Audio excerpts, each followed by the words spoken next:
What's up, guys? I wanted to go over the data that I got on the dyno, and I wanted to talk a little bit about the intercooler, some more specs on it.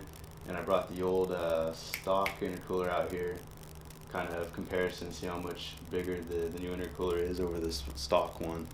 And I brought the throttle body hose out here. I wanted to kind of go over that too. So let's get right to it.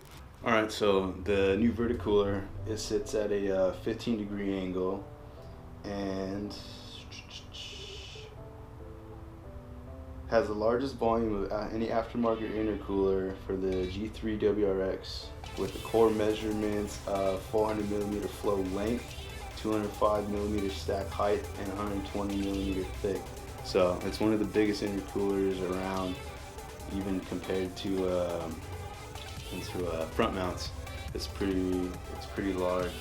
You'd have to see it in person, but that's some of the info on that verticooler that I don't think I went over. Maybe I did on the unboxing, but since I was out here showing you it, I wanted to go over that.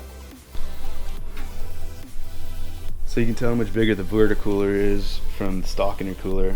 I brought it out here so you can kind of see a little bit more. If any of you guys had the WRX, you can kind of tell.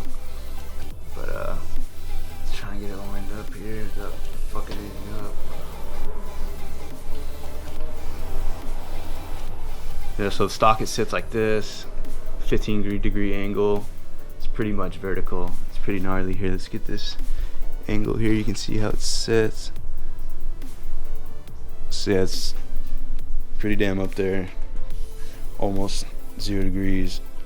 But it's pretty dope, and the numbers didn't lie. So I'll get the graphs here and I'll tell you guys what the numbers were.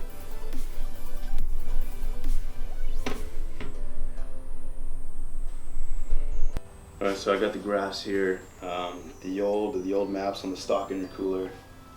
It hits. This was the daily map, the tune. Bill from Delicious Tuning. He gives you 3 maps: aggressive, daily, and an SCCA track. So the daily on the stock intercooler was 234 horsepower at the wheel and 245 torque at 17 psi. The aggressive map hit at 18 psi, 237 power and 256 torque. So 3 horsepower difference in power and 12 on torque. So it's decent. So I got tuned on e85 and 91. The 91 on the verticooler hit. Hold on, let's compare this real quick. The 91 on the verticooler hit at 17 psi, so a pound less than the old map on the stock. So with less boost, I was able to hit 259 horsepower and 268 torque. So you guys can do the math. I'm not gonna do the math. It's a nice jump with that verticooler, with a pound less of boost. So it's even safer and more reliable, and that was just badass what this intercooler could do. So I have room to bump it up if I wanted to, but all this is safe power, so it's pretty cool. I'm not going to go crazy until I do a transmission build or do a 6-speed swap and build the motor, because it's not going to last for too long if I bump it up now. So the e85, I don't have anything to compare to this, obviously. This is e85.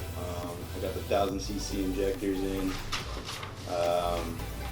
fuel pump, and e85 of course. And let's see, on 18 pounds we hit 301 power and 322 torque, and that's on a Mustang dyno. So let me get my phone and we'll do some correction factors in case you guys are wondering what it's pretty much would be on a dyno jet or a dyno pack. So I'll get to that.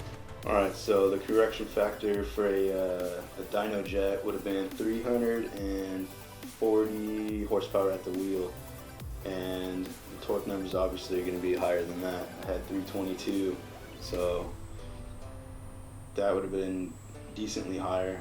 So let's do that to a dyno pack. So the conversion for a dyno pack would have been 370 at the wheel, and then if you add the correction factor at the crank, let's see, what was